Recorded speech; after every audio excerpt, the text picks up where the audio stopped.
শোনো, আমার মনে হয় তোমার রাশিতে মৌলি নামের একটা বড় ফাড়া আছে। শুনেছি মানুষের রাশিতে ফাড়া থাকলে সেই ফাড়া আগে কাটাতে হয়। আমি এখন কি করব? কোনো জ্যোতিষী খুঁজতে যাব, গিয়ে তাকে আমার হাত দেখাবো? হ্যালো সাগর। লাভ নেই। আরে একটু চেষ্টা করতে দাও না, কেউ যদি শুনে আসে এদিকে। কালকে সারা দিন আমি চিৎকার করেছি, কেউ আমার কাছে শোনেনি।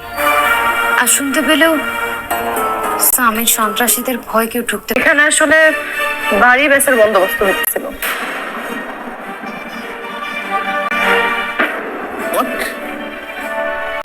এবারই বেঁচে দিচ্ছেন আপনারা? জি স্যার, একটা বিপদে পড়ে বাড়িটা বিক্রি করে দিতে হচ্ছে, এছাড়া আমাদের আর কোনো উপায় নেই। দেরি হয়ে যাচ্ছে কিন্তু। ব্যাপার কি মামি? আপনি কেন অহেতুক এত দেরি করছেন? সাইনটা করে দিন না। দেখছো তো কথা বলছি ওনার সঙ্গে, 2 মিনিটও তর্স হয়েছে না তোমার, তাই না? কেমনে তোর সইব?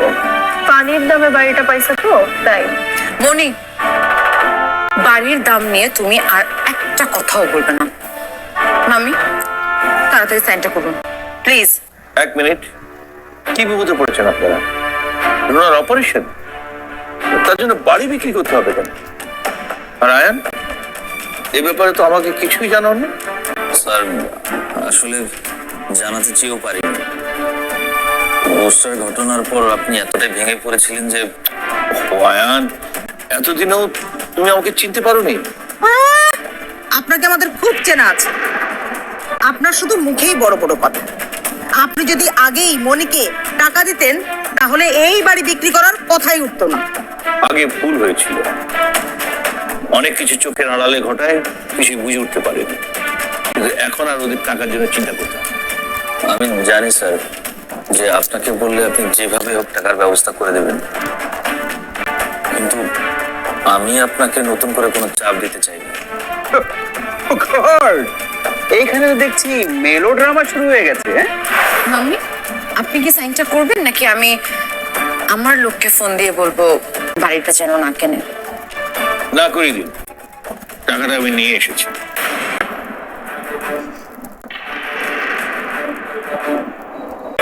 টাকা? কত টাকা স্যার? 30 লাখ, যেটা আমি চাইছিলাম খালাম্মার অপারেশনের দিকে।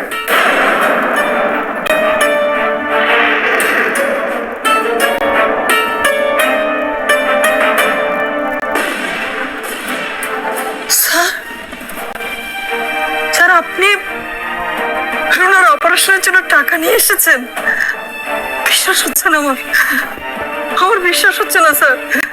তাহলে তো স্যার আমার এই বাড়িটা আর বিক্রি করতে হবে না, তাই না? কিন্তু স্যার আপনি এখন কিভাবে টাকা নিয়ে আসলেন?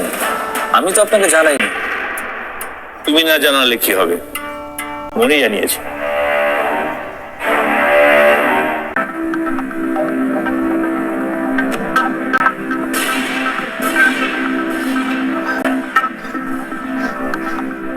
বুঝলাম না, আমাকে এভাবে হয়রানি করার মানেটা কি? বাড়ি নেওয়ার লোকটা বারবার ফোন দিয়ে জিজ্ঞেস করছে সাইনটা হয়েছে কিনা, আর আপনারা এখানে টিভি সিরিয়ালের মতো একটার পর একটা পরো বানিয়েই চলেছেন। বাহ বাহ। ও, আপনি তাহলে বাড়িটা কিনতে চান, কিন্তু আমি থাকতে তো সেটা সম্ভব না। আপনার এই 30 লাখ টাকা যদি আমি নেই তাহলে রুনার অপারেশন হবে কি দিয়ে? সেটা আপনার ভাবতে হইব না, আপনি আপনার টাকা নিয়ে বিদায় হলাম। মনি, তুমি মনে হয় অঙ্কটা ভালো মতো শেখনি, তাই না? আমি ক্লিয়ার করে বলছি, হয় এক্ষুনি বাড়িটা বিক্রির ডিল করতে হবে, আদারওয়াইজ আমার 1 কোটি টাকা চাই। আর আমরা দিয়ে দেবো। আয়ন, শান্ত হোক।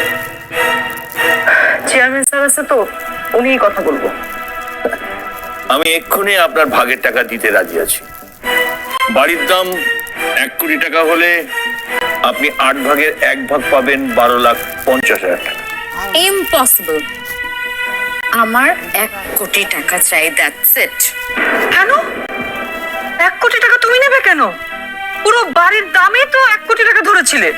দেখেন, বাড়িটা আমরা 1 কোটি টাকায় কিনতে চেয়েছিলাম ঠিকই, কিন্তু বিক্রি করতে চেয়েছিলাম 8 কোটি টাকা।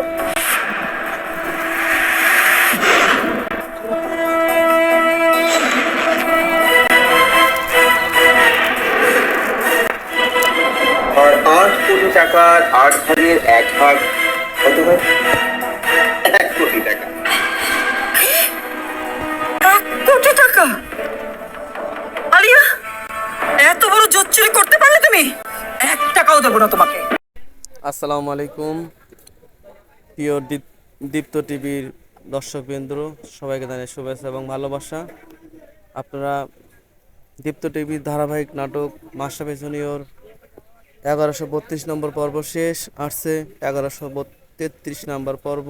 এই পর্বে আপনারা দেখতে পাবেন কিভাবে আলিয়াকে তার ফুটচালকে ধরে এবং তাকে শাস্তির আওতায় এবং মিসেস রুনার চিকিৎসার সম্পূর্ণ করে ফেলবে। এবং এই পর্বে দেখতে পাবেন মনির যে কারিশমা সেটা সবার চোখে পড়বে।